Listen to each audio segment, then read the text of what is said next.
bamisuba lobby Koffi Olomide soka ndimi invitation wana ezaka po asala mwana na ye mususu Fally mutema pasi siko nebite soki yo po yoki makambo so ekomeli yo menga nazo transmettre tant que DCI IP siko ba pelo ngana zwina ba commentaire siko na boya ki invitation nani mtalinga za na mutema pasi Ferregola siko na mtalinga alinga za na mutema isengo mutu on dirait o usurper place wana place oza wana ya invité d'honneur on dirait il fallait pas yo il fallait mutu mususu nebite so yo ka ba rimer ngo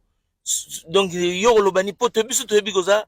ex patron ya Ferregola asala pa na yo le bazo juger yo des usurpateurs ya positionnement yo donc on a eu baga faire azobeta na rumba de jeunes azobeta na orchestre mususu te na kermesse ya salongo na bandal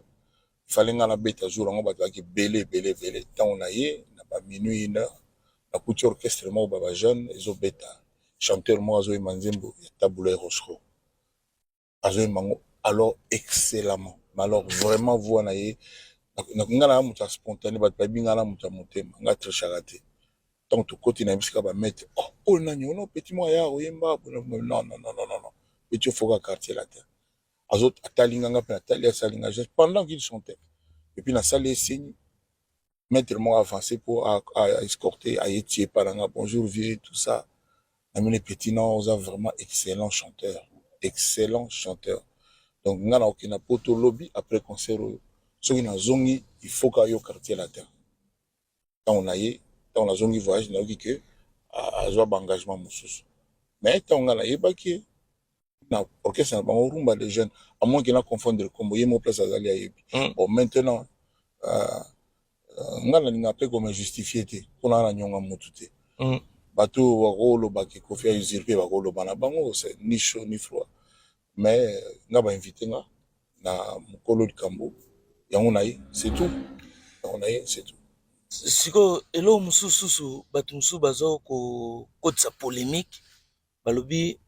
mopa osoka ye na concert wana akobebisa concert wana po akokomisa ngo ya ye akotonda trop na podium yoza simple invité mais bazo panga okoma trop munene na kati ya podium non okomisa ngo concert na yo non bato baloba bongo yo oyebisa bongo ni les grands nga pe na ye pe na savourer pe banzemba ferré na savourer voix na ye invité à nation invité na ye bazo ba peso kiti vandi au mélanie na mena moi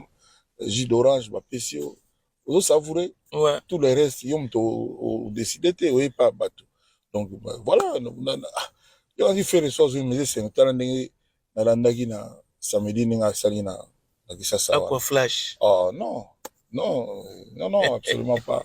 siko question mosu na laki nango yo zali mutoyo azali tokoloba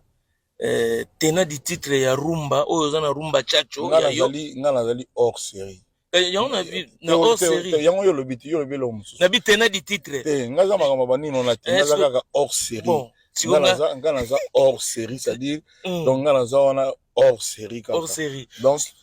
ba numéro ba boy na boy nga so na che na numéro te na che na sens ya nde bakulutu batikila biso rumba na oyo yo ya kokoti po yo kotila biso chacho onga na loba chacho rumba po nga na comprendre siko rumba na yo ekota chacho oyo yo moko oza mukolo na otile lo zali po batu tout lelo babeta chacho tout le monde tout na orchestre tout guitare na yo zali composition na yo écriture na yo façon na yo ya osalela eza na ba mouvement tout lelo yango nga na lobaki ne na bengi yango lokola tenant du titre na sens wana siko na comprendre tomonaki ntango okendaki na Équateur wana makambo mosusu ya libanda me bapesaki yo liseke wana babi eza na mafuta na mafuta na kati bosiko nga na comprendre bato oyo baloba makambo boye liseki yango amoni yango te asapproche même pas lemso azani lemso na melin bakameleka na gemena mais ya yebi keza na mafuta mais na machine siko mafuta oyo eza na kati balobi wana eza siko bato nde baoloba ndenge ezoloba mabiso so omoni nga na koki kozala commentateur ya makambo lokuta te ya makambo ezanga ntina te yo oza na melin lemso oza na crey kote ba Alex Mayas. Eh. Et vous en avez créé. Qu'on a l'aime supposer, l'aime supposer, n'a faut pas, vous appelez un sous na mukron. Donc, à côté, kuna. C'est comme ma na gemena. Bon. On a que gemena, te akula. Na kula. Yo go commentaire au web ça batu pe ba au sali pe vidéo ils en a ça. Sigo. Bon, ngaso na ngina lo babo. Wana sotolo ngola batu ngai. Ngaso na raisonna ki boye na bi. Les ceux qui ont les na mafuta. Lokolo. Mafuta ya okalinga nini? Ya ko pakola batu. Ko pesa lupemba. Mais sigo ngayo na ye liseke. Liseke yete. Oh, menga. Peut-être dans la valise. Yo iba inga pona liseke te. Bon, sigo ngande na lo baboye na bi ngaso na tiki batu wana. Na raisonnement na ngamoko. Na raisonner lokola les grands mopao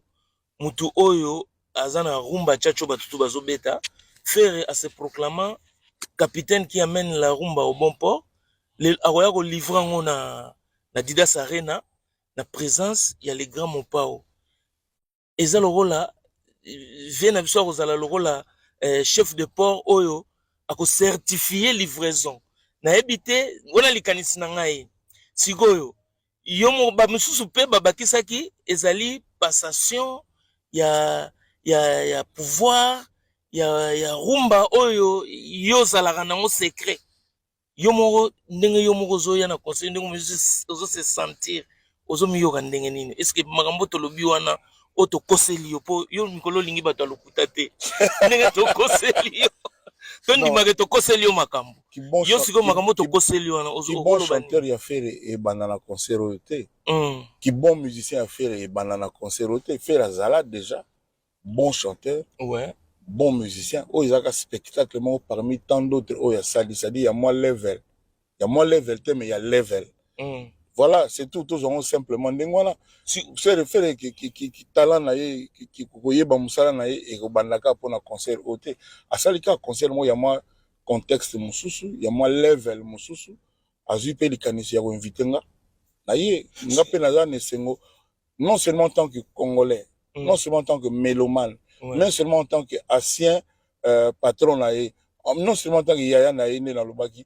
en tant que sikoyo ambassadeur de la culture natala apport na ye na culture ya mboka parce que asaleli na eloko yo asaleli pena culture ya mboka na niveau moko ya makasi donc il faut et puis batu batala na grandeur ya Bataringe azui likanisi que a invité officiellement Koffi Olomide en tout cas il wana ils a couranté donc il faut se multiplier et ça l'a bien que to comment vivre bongo ça la kitoko siko batu musupe tokoti bato ovuma ya mauvaise langue bato basolola mabe bango balobi boye Koffi Olomide na grandeur na ye na kimunene na ye ya kokoya kobeta te na basala mikie bazwango lokola ke faire egola kotisa Koffi na public na Paris eza humiliation mpona Koffi Olomide bamisu balobi Koffi Olomide soki andimi invitation wana eza kaka po asala mwana na ye mosusu fali motema pasi siko nayebi te soki yo mpo oyoki makambo soki ekomeli yo me ngai nazotransmettre oyo tanke DCIP sikoyo bayapelo ngai nazwi na sikoyo naboyaki invitation nani moto alingi aza na motema pasi faire egola sikoyo na moto alingi aza na motema esengo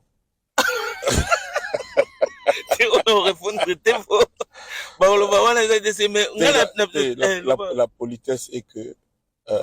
invité yo soki oya te osexcuse opesi moto invité yo voilà omoni eloko eza nini fere tokoma bosana yango autaki na place ya pasi bakangaki injustement na prison ntango abimaki bomona réaction na nga mokili mobimba emona réaction na nga donc mutu moko te bato balobaka wana bao bazoloba biloko bazoloba ntango nga nasali nayebi te oyo nini balobaki je suis un homme sincère bato bayebi nga naza un homme vrai moi je fais avec mon cœur babivi azaka hypocrite sikoyo bango moko mpe kaka banayoka balobaka avi alimbisaka bato atosalaki nini akangaka bato rankili te nayoka mpe bongo te nayoka mpe ndenge wana nga so navona oza hypocrite ndeni nga aza deja Koffi na hypocrite mpona gagner nini bahypocrite baka hypocrite mpo baganye eloko moko boye nga naluka na gagner nini nakoma nani nalongwa Koffi nakoma nani donc voilà eza kaka bato kaka balinga kaka koni me nga mpe omoni bo nazo répondre kaka parce que eza yo papa nga na motu moko te na me justifiaka boye na boye bona boye nga na besoin te mpe na ndimaka te mpe na kuraka te mpe na revaka te ke congolais nyonso aolobaka bien na nga parce que naza déjà kofi bato baoyo bafingaka nga wana baloba malukuta banini eza droit na bango donc nala te mpona me justifie baninga Fere ainvité nga aza garçon moko intelligent aza vraiment na vision ainvité nga na ye donc so na ye comme mabe mais pourquoi bazo reprocher Fere pourquoi inviter Kofi fallait inviter so nani